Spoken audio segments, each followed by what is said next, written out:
This is Bruce Friedman of Adult Site Broker, and welcome to Adult Site Broker Talk, where every week we interview one of the movers and shakers of the adult industry, and we discuss what's going on in our business. Plus, we give you a tip on buying and selling websites. This week we'll be talking to veteran adult industry attorney Michael Fattorosi. Adult Site Broker is proud to announce Adult Site Broker Cash, the first affiliate program for an adult website brokerage. With Adult Site Broker Cash, you'll have the chance to earn as much as 20% of our broker commission for referring buyers and sellers to us at Adult Site Broker. Check our website at adultsitebroker.com for more details. First of all, today, let's cover some of the news going on in our industry. The Arizona judge overseeing the criminal trial of the former Backpage.com owners has granted another motion by the defense to move the trial date, this time to April 2021, which will coincide with the third anniversary of Michael Lacey and Jim Larkin's arrest and asset seizure. The trial, originally scheduled for May 2020, had first been postponed by U.S. District Court Judge Susan Brnovich in February until August, and then to January 2021, due to concerns regarding the COVID-19 health crisis. On September 21st, the defense had requested a reset due to a medical leave scheduled by one of the defense attorneys. The Backpage lawyers had also argued for the delay, as they did during July's request, due to the ongoing uncertainty over the public health handling of the COVID-19 pandemic. The latest postponement was first reported by the news site FrontPageConfidential.com, which is published by Lacey and Larkin and edited by Stephen Lemons, and is the last journalistic remnant of their once powerful Village Voice media empire. Netflix co-CEO Ted Sarandos spoke at the virtual edition of global content market NIPCOM, and he expressed his surprise at the fact that, and I quote, "we're having a discussion about censoring storytelling in 2020 America after an East Texas grand jury voted to indict the streaming network on felony obscenity charges." Local District Attorney Lucas Babin filed charges in Tyler County, Texas, a deep red county outside of Houston, close to the Louisiana border, alleging that the French drama Cuties, which is currently available for streaming on Netflix, appeals to the prurient interest in sex and has no serious literary, artistic, political, or scientific value. Sarandos' comments at MIPCOM come only a few days after being accused by name by DA Babin for issuing or selling or providing or delivering or distributing the film. In his indictment, DA Babin wrote that Netflix knowingly promotes visual material which depicts the lewd exhibition of the genitals or pubic area of a clothed or partially clothed child who was younger than 18 years of age at the time the visual material was created, which appeals to the prurient interest in sex. It's a film that is very misunderstood with some audiences, uniquely within the United States, Sarandos pointed out, adding that the film speaks for itself. Sarandos described Cuties as a very personal coming-of-age film. It's the director's story, and the film has obviously played very well at Sundance in theaters throughout Europe as well, without any of this controversy. DA Babin's publicity stunt against Netflix is particularly worrying in the context of current debates about the elimination of Section 230 protections. Several of the projects that are currently being looked at in Congress include expanding the jurisdiction of local courts to decide what internet content is lawful and obscene. Even some supporters of repealing or drastically altering Section 230 have expressed concern for what they call a patchwork of local jurisdictions with widely different standards, indicting, trying, and passing judgment on lawfulness, obscenity, and prurience when it comes to online content. An obscure investment fund, which defines its mission as investing with biblical principles, is a leading donor and strategic partner of anti-porn organization Exodus Cry, currently receiving international attention for their single-focused campaign against Pornhub. In August, Timothy Partners Limited, the advising arm of Timothy Planned Funds, announced that they and their staff had joined Exodus Cry's widely promoted campaign to shut down Pornhub. Their press release explained that Timothy Planned Funds was launched in 1994 as an investment product for people who didn't want to profit from activities contrary to a Judeo-Christian ethic, such as harming the innocent, and that pornography was one of the earliest filters employed to weed out culpable companies. Although Exodus Cry and their main spokesperson, Layla Micklethwaite, repeatedly misled the mainstream press by claiming to be a non-religious, nonpartisan organization, their affiliation with Timothy Partners and the Timothy Fund tell a completely different story. A writer named Robert Knight, who publishes a regular column in the conservative newspaper The Washington Times and appears to be involved with the investment fund's press copy, confirmed the financial and logistic support of the biblically inspired fund to Exodus Cry's call for censorship. Timothy Partners Limited, advisor to Timothy Planned Funds, is supporting Exodus Cry's petition to shut down Pornhub, according to Knight. Knight wrote this in an op-ed for the Christian Broadcasting News site. Now let's feature our property of the week that's for sale at Adult Site Broker. We're offering a sex toy review site dedicated to exploring sexuality and sharing and reviewing the author's favorite sex toys. The thing that really stands out is the extremely high-quality content used throughout the site. Most sites, especially review sites, use junk content that is very obviously written just to rank for terms in Google. This site is written in the first person and is a joy to read. The authors take the reader on a journey, showing them which toys they find the most enjoyable and explaining how to best use them. The rankings in Google are high because Google has rewarded this site due to the quality of the content. It's also a nicely diversified site in terms of revenue. It's from a good mix of affiliate offers, so the business doesn't hinge on only one main program. The site is also very diversified in terms of traffic to individual pages.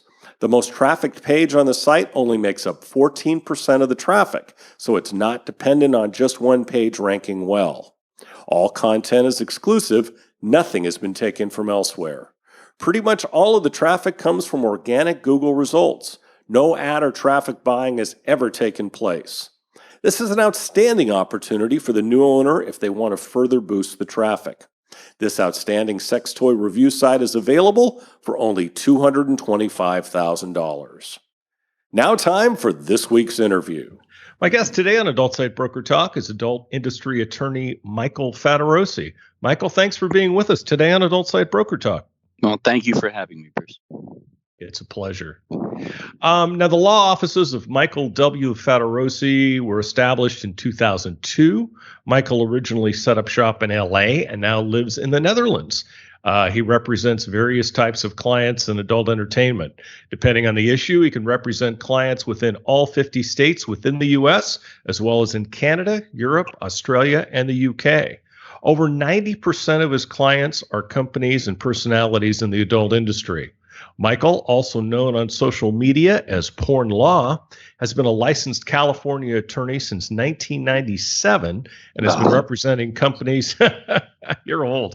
Has been representing companies in the adult entertainment industry since 2003. He's a graduate of the American University in Washington, D.C. and Whittier Law School in L.A., where he was a member of the Law Review. He's been a seminar speaker at numerous adult industry events. Michael has written articles for XBiz World and XBiz Video, Adult Stort Buyer Magazine, and has been quoted on Fox News, CNBC, TMZ, The Hollywood Reporter, Playboy Magazine, The Daily Beast, The Daily Dot, and other various media outlets. He's been interviewed and appeared on KTLA TV News in LA and has been seen on the reality TV shows My Bear Lady 2 on Fox Reality, as well as The Right Hand and Web Dreams on HBO and Showcase Canada. Lately, Michael has branched out into the export business. He exports wine, pasta, sauce, olive oil, and marmalade, I was going to say marinade, to the U.S. and meats and hard cheeses in Europe. Unfortunately, Michael, that's all the time we have for today. Thanks for being with us. So I didn't have to Michael, go over all of that. well, it all seemed pertinent, so I did. Okay. So let's talk first about your new passion, exporting. Oh, Now, okay. I know, like me, you love food and wine. You're Italian, so you come about it honestly. How did you get started exporting products from Europe? Well, I'm going to have to do the really short version of that. Okay. Yeah, I've been going to Italy since I was a little boy, and probably Right. I'd say 15 years ago, I started going more regularly.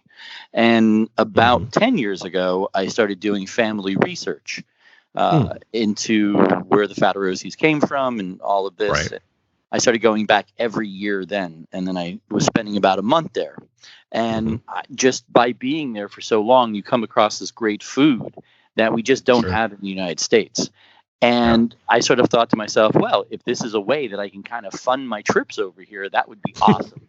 If I can turn this into a business, it would be perfect. And that's what I started doing. I started looking around for small, family-owned businesses, not big companies that really made the best food. And I started sampling it, and there's some that I fell in love with. And now I'm able to not only export it into the United States directly to clients, but I also import it into the Netherlands for restaurants here.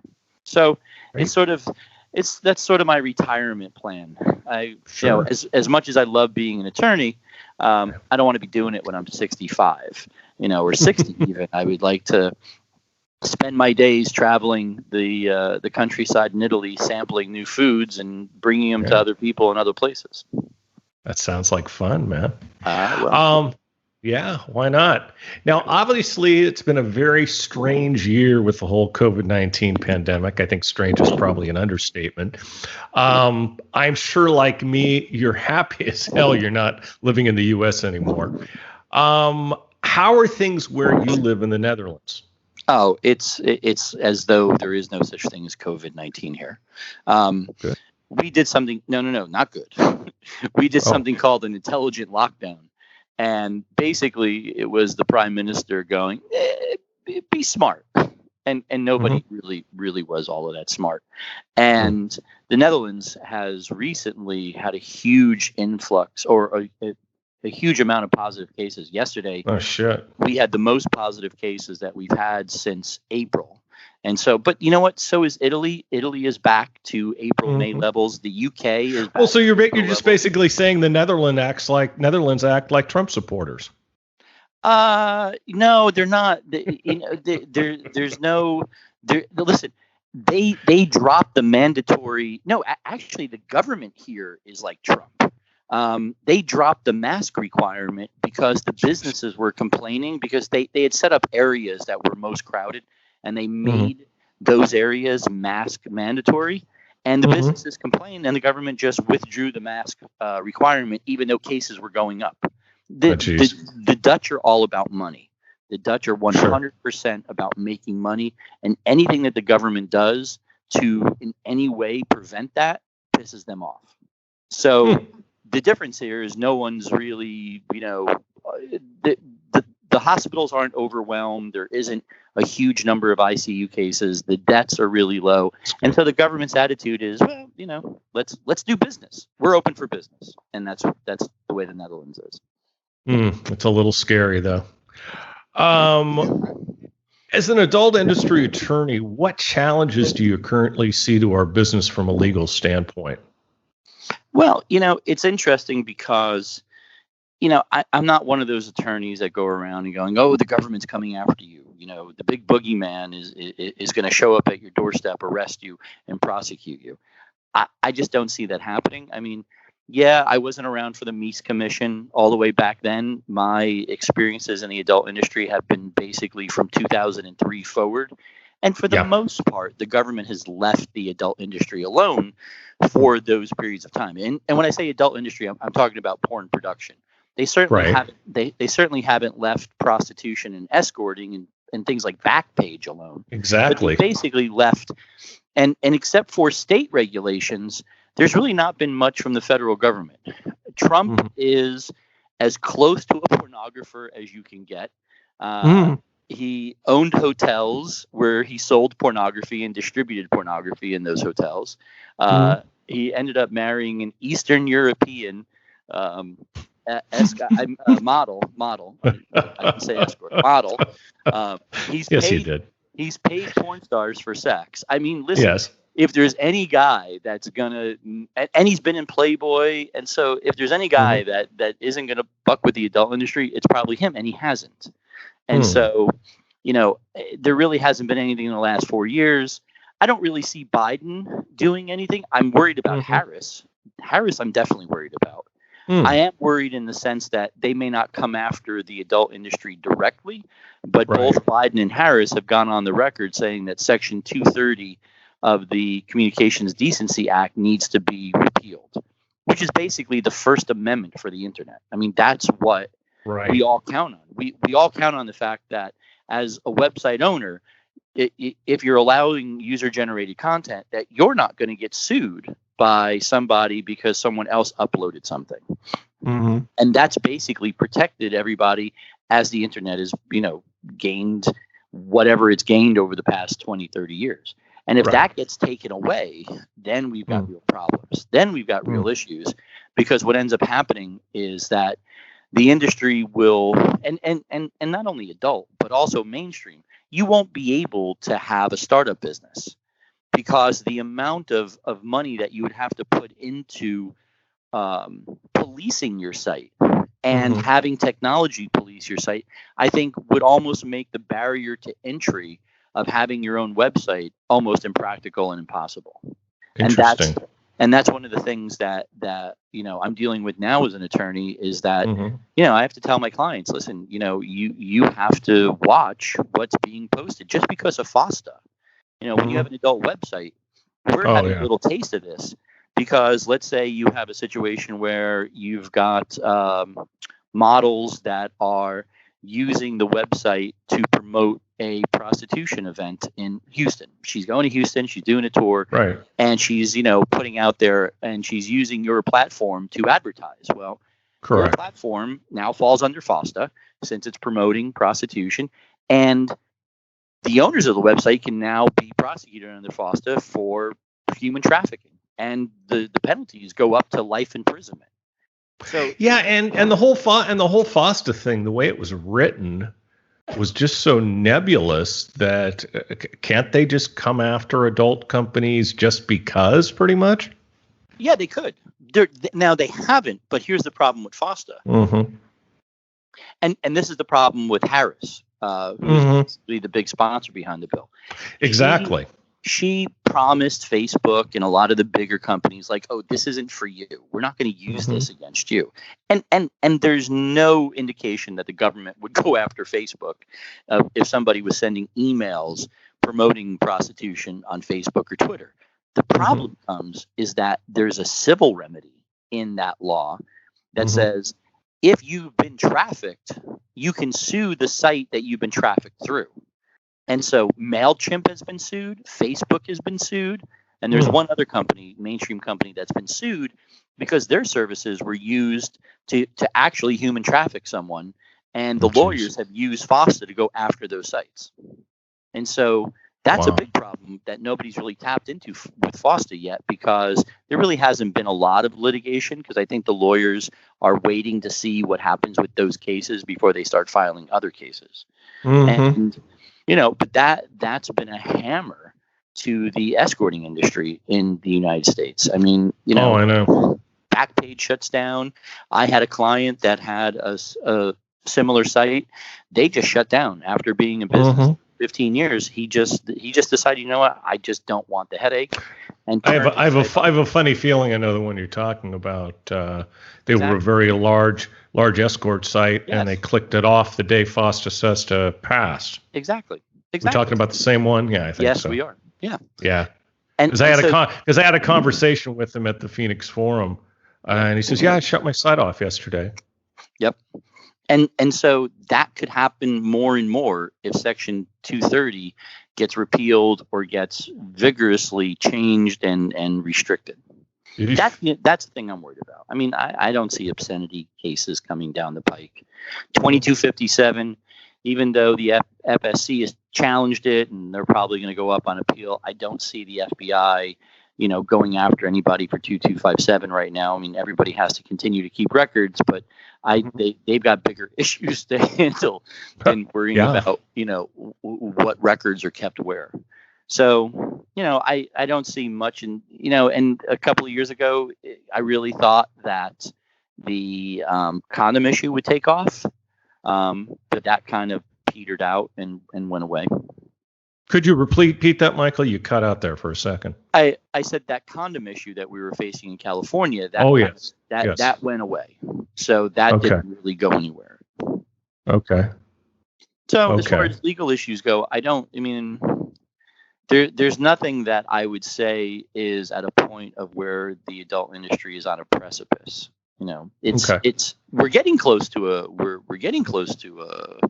a cliff, but we're not there yet.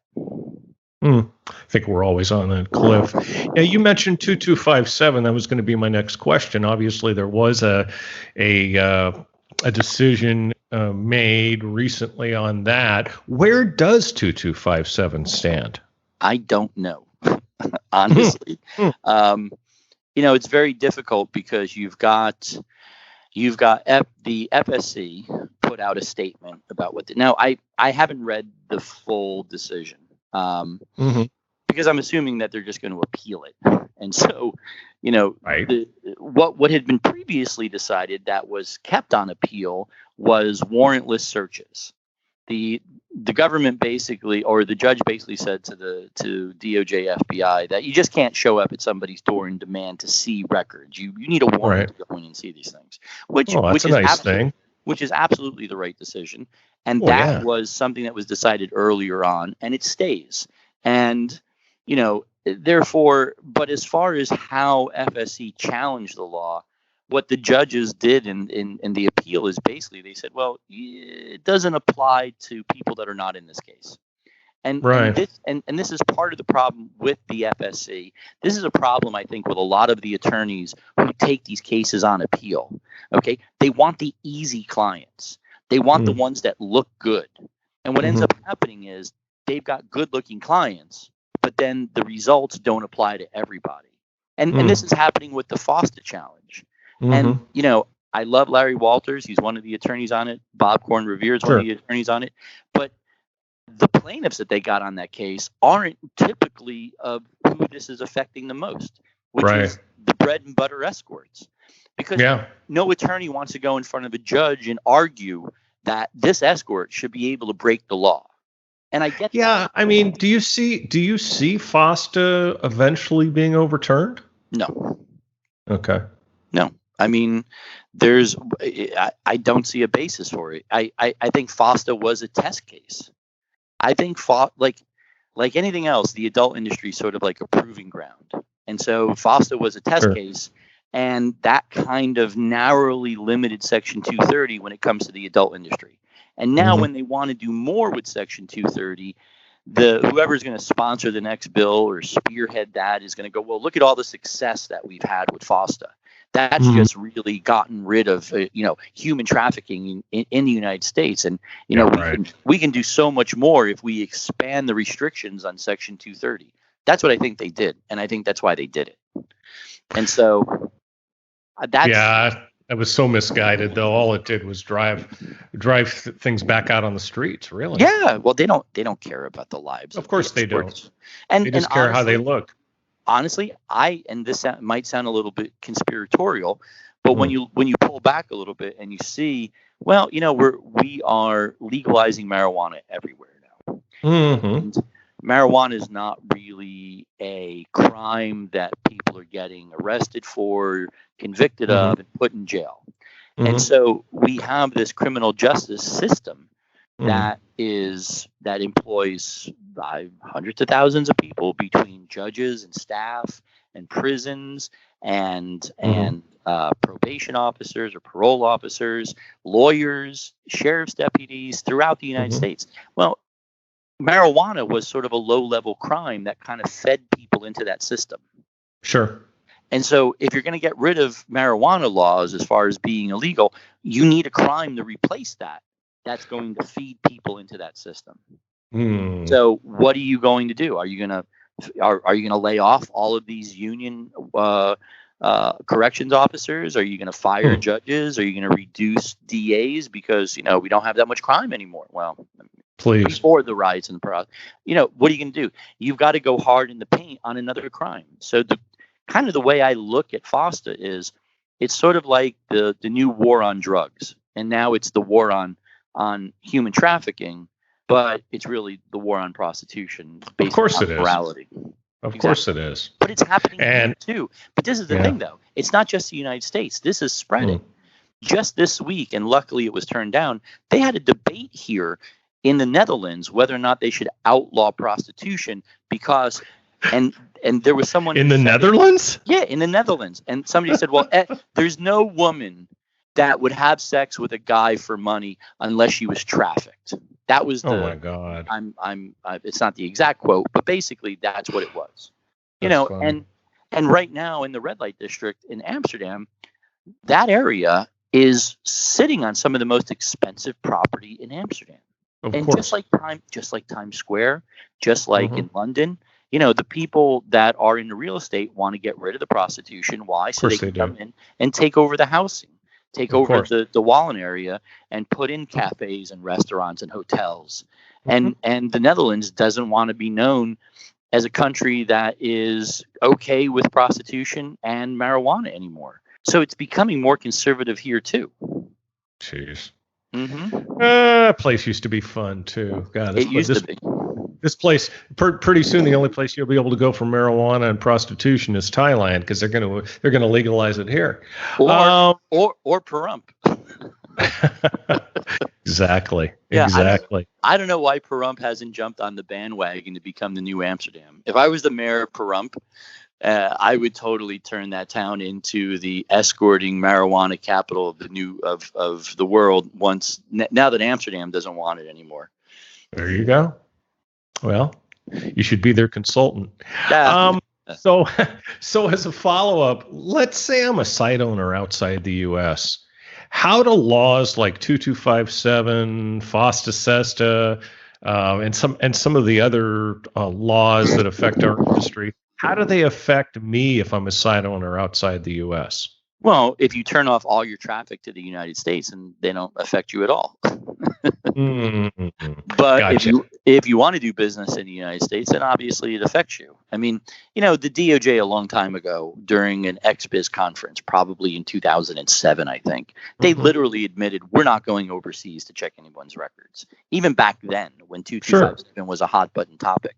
And so, is anybody flying to Cyprus or flying to Russia? No one's flying anywhere to check 222. They're not even doing it in the United States.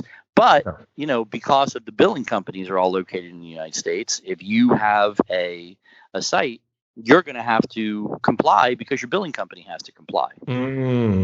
Okay. So that's something imposed. And the same thing with FOSTA. I mean, I've counseled clients outside the United States who run escorting websites. And basically what they've done is they've shut off all ads within the United States, but they allow traffic because, if I'm a United States based businessman and I'm going to London on a business trip and I want to see an escort while I'm in London where it's legal, it's perfectly fine if I go to that site and look because the escorting isn't happening in the United States. The ad isn't in the United States. And I'm going someplace to do something where it's legal to do it. So interesting. So as long as you're not allowing U.S. based escorts to advertise, then you're fine. Because it most certainly brought the value of those sites down because they couldn't do business in the number one market anymore. Yes, well, that's definitely true. But I think it's also created more sex tourism. Yeah. But like I said, they far from got rid of what they were trying to get rid of with FOSTA SESTA. Sex trafficking did not go away, and all they did was throw a huge monkey wrench into illegal prostitution. But sex trafficking is such a small thing. It really. Oh, I know. When I was interviewed by the United States Senate Subcommittee on Human Trafficking, when FOSTA was being introduced. Interesting. And when I talked to their investigators, I said, listen, I'm a California attorney and I'm an adult attorney. And I can tell you, I've seen more human trafficking at a car wash in Los Angeles than I've ever seen on a porn set. I said, there are car washes in Los Angeles County where there's 30 or 40 people living in a 4-room apartment, working shifts, making no money, that are being trafficked from Central America and Mexico. That's what we should be concentrating on, not on the small amount of sex trafficking that's happening. Not to say that one is worse than the other, but it's nowhere near the amount of human trafficking going on for labor and employment. No, you're right. And slavery is bad no matter what. Slavery is still around and it's bad. And, the people that are getting, or were, because of COVID, but the people that were getting human trafficked in the United States, they're being lied to. And it happens here in Rotterdam. It happens in every country. It's happening in Italy. It does. People are saying, hey, you come to Italy, you work for a certain amount of time. I'll provide you a place, and then you can pay me back, and you give me a profit, and then you can set up your own. You're now home free, and so that type of slavery will always exist because people. They do it to tie women all the time in other countries, usually for prostitution. Yeah. So there's all of that going on, but no, FOSTA is not going to change, and the only way FOSTA can change that is when they start coming down on sites like Twitter, because the amount of escorting that's going on in Twitter is immense. Every escort in the world is on Twitter, and so until the government's willing to go after a Twitter-like site, it's never going to stop. So, and Facebook and Instagram and every social media site. I don't see that much on Instagram or Facebook. They're because they were sued under FOSTA, they really upped their policing. Oh, so, okay. Stuff still gets through, but you see it with Instagram. Alana Evans and APAG is going, has been going crazy trying to get Instagram to, put out some sort of guidance on why they just close down sex workers' accounts, and they just do it willy nilly. They do it because they can, and they think they're being ethical, and they're far from it. So, yes. So now you've been in our business for a very long time, about as long as I've been in it. I've known you, and I know you don't lack for opinions on our business. So it may sound like kind of a generic question, but I'm going to ask it anyway. How do you see this business now, and where do you see it heading in the next 5 years? Well, the small and mid-sized producers pretty much gone, being replaced by the content creators on OnlyFans and models. I've got porn star clients that are making over $1 million a year off of OnlyFans. It's crazy. Okay. And not only porn star clients, I got soccer moms making that much money. Soccer moms that have, and they're not really showing nudity. And so, you have this now absolutely direct, model to client situation that's easy for them to monetize. And so, why are they going to want to go back and shoot for companies? Why are they going to want to? And COVID has basically brought that to the forefront. And now none of them really give a shit, and they don't care about the companies. They don't care about, and you've seen that result in sort of a mini Me Too movement within the adult industry, where a lot of the models are coming forward and talking about the sexual harassment and the rapes that they've experienced while being on set, or even after the shoot is done, at the hands of male talent or directors or PAs or photographers. And so, one very notable one. Which one are you talking about? They're all Ron Jeremy. Well, yeah, Ron Jeremy, absolutely. But that started before COVID. I know. That would, and I'm ABN's attorney, and we were the first one to basically ban him from the show. And so that, I think, kind of started the downturn on his career, and it gave more people, I guess, impetus to come forward and start talking about it. But yeah, Once he went into Rolling Stone magazine and literally said to Rolling Stone magazine, I get paid to grope people. I go to shows and I grope people. We had no choice. It was just once we were put on notice of that, you can't, because if you allow him into a show and he gropes somebody, they can easily point to that and go, now you're liable. Yeah, now we're liable. So he's put it on the record that he's a dangerous person and we can't allow him into the show. Because people ask me like, oh, why do you let this guy in? Well, Ron admitted to it. And I think that was part of the problem, is that he just didn't get the idea that what he was doing was violating people's consent. He just thought it was a part of his persona or the adult industry or whatever. And he just never got to the point of where he really understood that what he was doing was sexual assault and rape. Yeah, unfortunately, a lot of guys don't. Sadly, you were talking about the whole clip thing, and also cams obviously is another part. Getting back to how I didn't mean to get you off track. How do you think this is going to affect even the big production companies? Oh, that's coming to an end. I mean, listen, the one thing, you've been around and I've been around, the one thing that I can say for sure is everything comes to an end. Okay. And, before I got into the industry, I dated the granddaughter of the man who founded the industry in Los Angeles. Wow. And so I was able to spend a lot of time with him when we would go over to his house for dinners. A nice Jewish guy that lived in he was. Northridge. By the name of Milton Luros. Okay.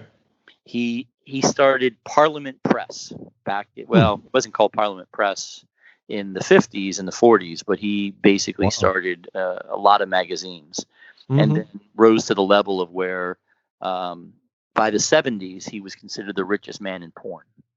Never really got into the movies. When he sold out Parliament Press to Reuben Sturman. And Reuben came in and took over Parliament and then started doing movies. But he would tell me about the early days of the industry. And that's the whole thing. I mean, you go from the very earliest days, which are black and whites. Then you go to magazines. Then you go to movies, or you go to the booths. Remember the jerk off booths and sex stores.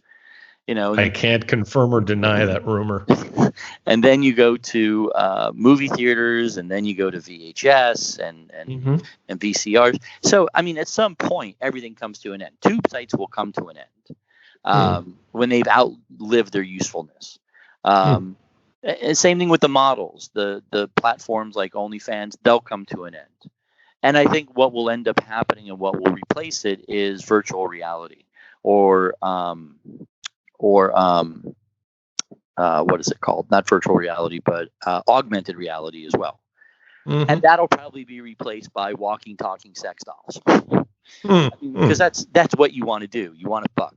That's why guys watch porn, Sure. to masturbate. So the closer you can put your male customer or your female customer or your trans customer to the model, the more money you're going to make.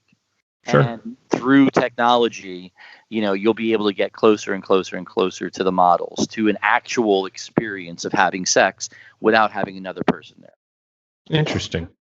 Okay, that brings me to my next question. Let's say I'm starting out an adult today, and I came to you for advice. You'd say, don't do it. What advice would you give me about where to put my money in this business? Find a niche. Find a niche. And that's what I tell people. I mean, if somebody comes to me and they're like, I'm going to start a POV blowjob site, I'm going to like, well, you're just looking to get your dick sucked because you're not going to make any money off of it. Why? I go, because unless there's something extraordinary, remarkable about your content, I can go for free on the internet. So you got to really find a niche. And it may not even be a niche that you like, but it's a niche that pays. Like I've got a client that I've had for over 10 years, and he started 10 years ago with a niche of, and there's no nudity, there's no sex. It's just hot guys giving each other CPR. CPR? Yeah, it's one guy pretending to be an EMT and another hot guy, like, doing something, and he passes out and falls down, and the hot EMT guy shows up, and it's hot in the apartment, so the EMT guy has to rip off his shirt. Of course. It's sort of aimed at the bisexual man who's not yet ready to kind of like admit that he's probably bisexual, and so he doesn't really want to watch full-on gay porn, but he wants sort of a homoerotic experience watching two guys. And Interesting. So he he's done well at that. He's done very well at that. Sure. And so sounds like a really good concept. And that's the thing, and that's what people forget is people will jerk off to just about anything. And so it's finding the thing that they will jerk off to that basically no one else is making content for, and that's how you make money in this industry. Mm-hmm. Yeah. You don't make money because you're getting off. You're making money because your client's getting off. And if he can't or she can't find that content, then that's where the need is. And I always thought that's why Jules Jordan was always so successful, because when Jules started, and also Paul from AVN, who used to be the owner, they both started off owning adult stores, and so Jules was he owned a store, he was a clerk, and he would hear people come in and go, "Hey, do you have this?" And he would look at his shelves and go, "No, I don't." And somebody else would go, "Hey, do you have this?" And he'd go, No, it's not there. And then he started figuring out that he could make the porn that everybody wanted to see that nobody else was making. Interesting. That's a good way to find out. Yeah, talk to you. I mean, and that's what's great about the tube sites. That's the other thing I tell my clients too, is that what made Brazzers and made MindGeek so good was before they invested a lot of money in launching a site, they'd throw up a couple of scenes on a tube site and see what it did. They could get that instant feedback as to whether or not it was a good scene, whether it was a good concept, did people like it, and they had all of that data. And it was data driven. Like, how long did somebody watch this scene for? Did they watch it for 30 seconds and click off of it? Did they thumbs up? Did they thumbs down? And that's what I tell my clients. I go, don't come into the industry with this, I'm going to shoot a POV scene and it's going to be blowjob only, and this is the way it's going to be done. And be more flexible. Try a bunch of different type of content. Yeah, don't spend $30,000, $40,000 on content and then realize it's not good content. Exactly. I had a guy that spent $75,000 on content and never got a 2257 document. Jesus Christ. So I tell people, try a bunch of different stuff. Try some stuff you like. Try some stuff that's outside your area of eroticism, and put it up on tube sites and see what other people like. And do your homework. Find out exactly what other people aren't shooting. Find out how they're shooting it. Find out, really drill down into a fan base of clients. Go on Reddit. You can find every potential fetish that you want on Reddit, and you'll find discussion groups. And if you listen to the guys and the clients or potential clients on Reddit, you'll find out what they don't like about content. They're going to tell you. And then you figure out how to do what other directors, what other producers aren't doing. Interesting. So, Michael, you've also done some writing, I noticed from your bio. Maybe you can tell us a little bit more about your literary works. Well, it's only, I wouldn't call it literary works. It was one novel. I've got 5 more planned. I haven't gotten around to writing the other 5 yet. I wrote it because it had been a book. Like I said, I went to Europe. I did research on my family, and I was able to discover a 1,000-year history that the Fattorosis go back to the year 1083, and we're actually not Italian. We're Norman, Viking invaders, and German Lombards, and so for 900 years, my family was in that little town called Letteri, where I went to go visit every year, and they were sort of like the noble family of the town, not counts. They weren't kings. They were just, basic, noblemen. And so I did all this research. I spent years and years and years and money and time in different archives. And so I had this great,